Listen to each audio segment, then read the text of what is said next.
Hello guys and welcome back into a new brand video. Into this tutorial, I'm going to show you how to add Salesforce plugin to Outlook. So make sure to watch the video to the end and follow these simple steps. So first, you will need to go to your Salesforce, your Outlook, so we can be able to integrate Salesforce with your Outlook account. So first, we open the Outlook uh, application. Then we need to go to the add-ins.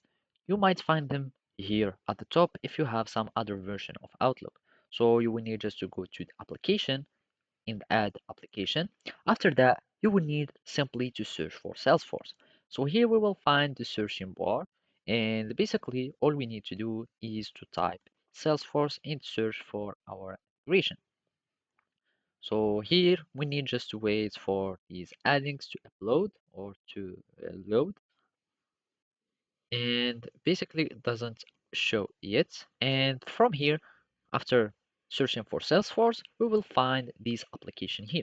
So basically, there is all these Salesforce application, and you will want the one that has Salesforce as developer or as owner of this integration.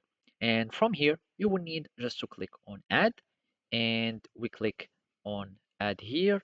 You will need just to add it, and after that, you will need to start integrating or synchronizing your accounts. So basically here we click on next, and basically now we will be able to add it.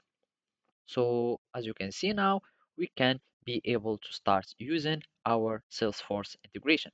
We go back to our applications, and basically we need to just start a new email, for example, and here I'm just going to create a new mail, and let's just create a new one.